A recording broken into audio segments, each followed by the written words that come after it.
Good afternoon folks, it's Margaret here from Emmy's Orchids and I'm in the grow room this afternoon. I'm watering the orchids.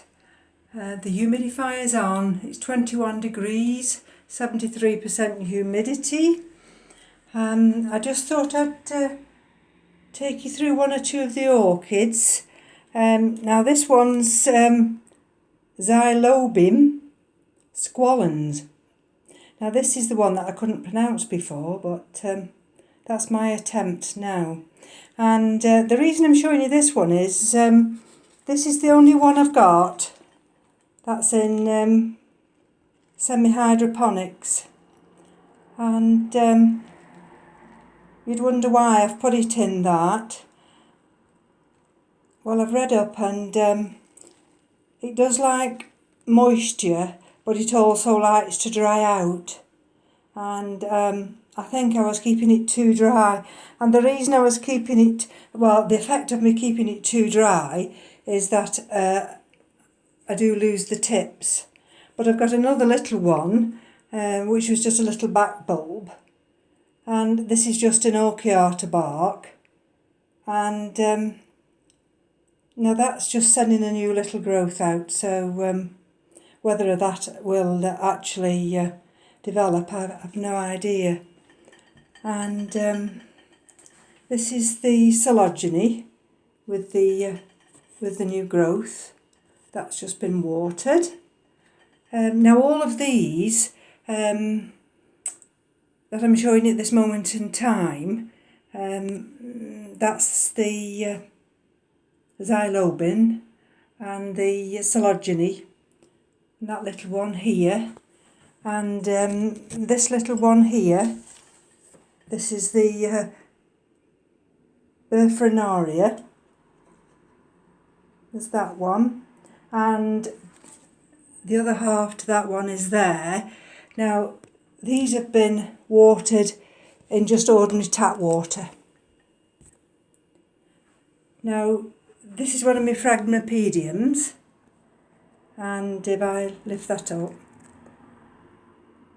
that's Andrettii by Art Wiggy, and this has been done in rainwater, and as you can see there's a new little growth there just developing. This is of course the big Bulbophyllum lobii, and whether you can see that little nub in there.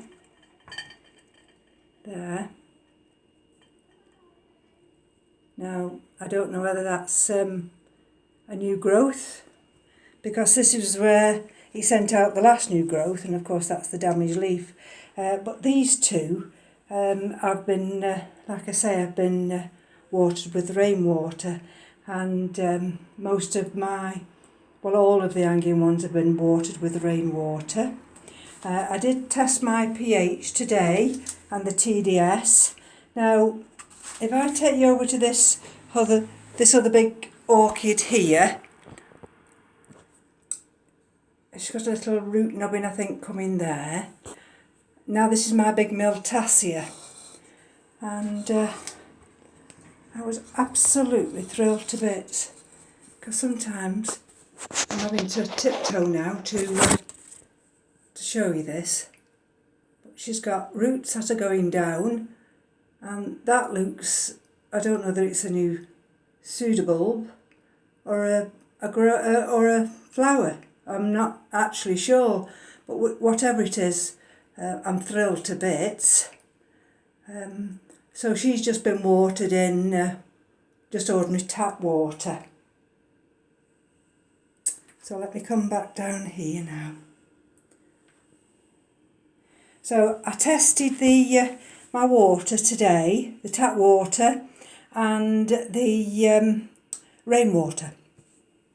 And if I show you my results, I can grow orchids now. Well, I hope I can grow orchids now after I've lost so many. But if you look at these readings now, the rainwater, the TDS was 7 and the pH was 6.24. Now I've put some orchid feed in it's the autumn winter one. Unfortunately I've left that downstairs, so I will bring that up in a short while. And what I couldn't understand is the TDS was 177, but then the pH went down to 4.58. And you see, it hasn't clicked for me yet. I don't understand it. If there's no fertiliser in and it's 6.24, why did the fertiliser, when I introduced the fertiliser, why did it go down to 4.58? Perhaps somebody will come back to me.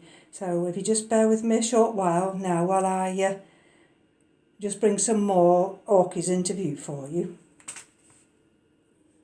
So what we're looking at now is the Dendrobium Kingsit Red Splash, and there she's got a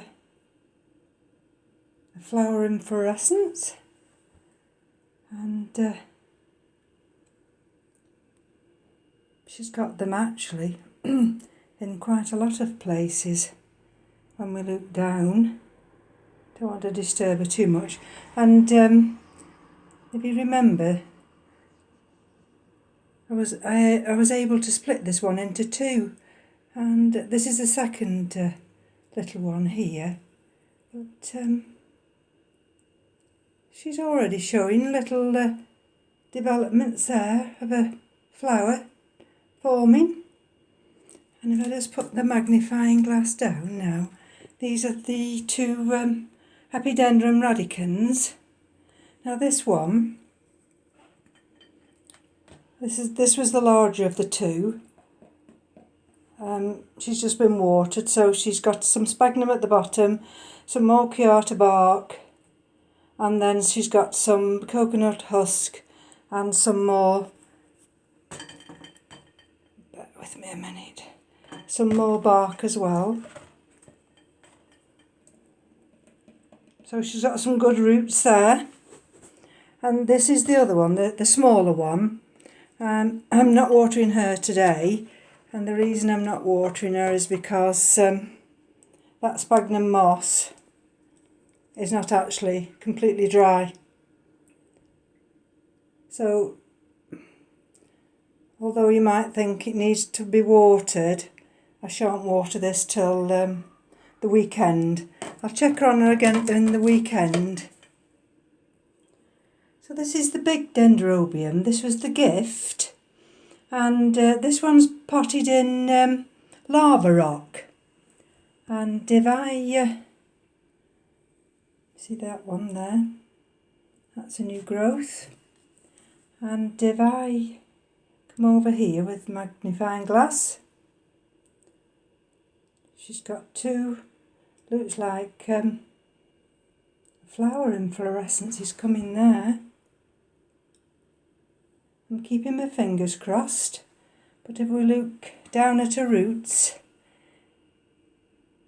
it's very awkward because she's got lots of leaves. Let me just put the magnifying glass down and just see if I can lift any of this foliage back so you can actually see the development of all her new roots and everything under there. Can you see the new shoots? They come up as pink. So she's got lots of new growths. If I just turn around here, look at the roots growing there. And they're all growing now, they're all sending the roots down into that lava rock. So this one's settled down now. And if I just bring over the other two that I put in lava rock, that were a gift to me. Just before I put this one back on the shelf, did I mention that was the Dendrobium kingianum with the name Ellen? Beautiful she is. These are the other two, Pleurophalis restropoides. I'm getting better at naming these. So if these are planted in lava rock, and let's just see if I can get you down in there. so you can see the root growth and the new shoots coming. And on this side here, she's got new, let me take that away and see if I can just lift them up for you. This one's quite heavy because it's in one of those pots. One of those pots. See? There we go, that's that one. And this one's just, here we go, let me just pick this one up. There. So these have settled down nicely. Look, a new shoot coming up there. She's sending her roots down. So they've accepted the lava rock, and these two are, as you can see, they've settled down, so I'm chuffed to bits with these two. This is the Dendrobium polyanthum that's potted in lava rock. Now she's got this new growth here, and if I bring the light up here, she's got that new growth there, and she's also sending out new roots. This was the one, of course, that wasn't doing very well, but she appears to be doing absolutely fine now. What I'm going to do is just show the orchids that are on this table now, and then I will finish the video because it's getting rather long, and then when I do the other sections of the orchids, I will come back and take you through that process.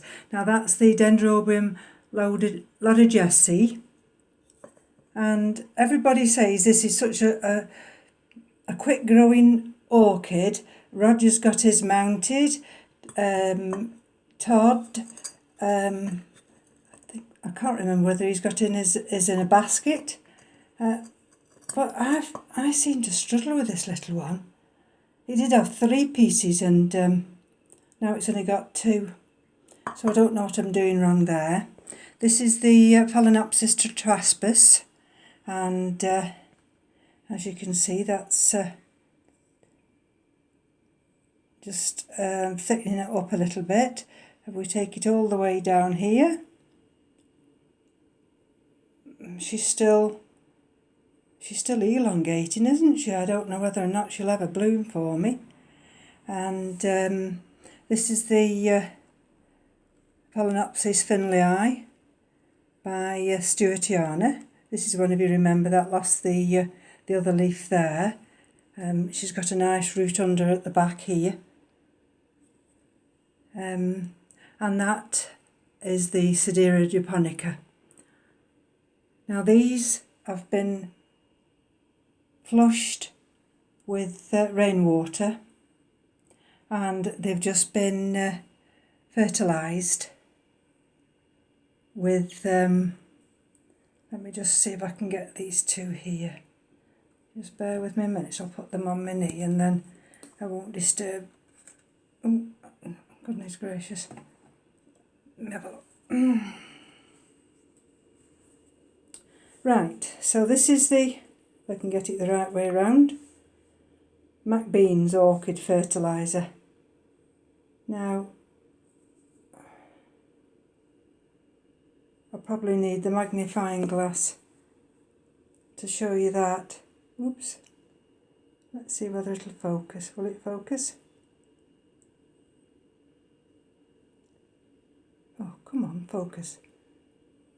So that's 1.6, 2.4, 2.6.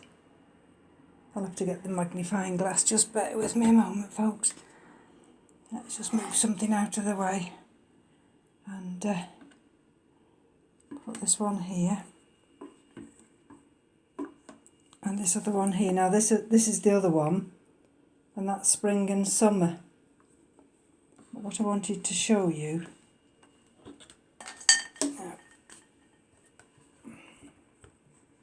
sorry about all this messing about. wanted to show you the difference. Now, come on, focus. Let me just turn this so the light's a little bit better here. And then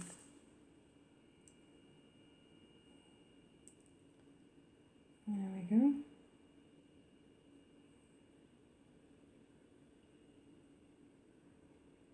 So here you get the phosphorus at 1.19, the potassium at 2.15 and the calcium at 1.72. That's in the summer one. So now we come to the winter one. Another light, let me. Oh dear. Come on now, let me focus. Because what I'm trying to show you is, oh, blast it. I wonder if it'll allow me to, there we go. So the phosphorus has gone up now to 2.36, the potassium has gone up to 2.65 and the calcium to 1.37.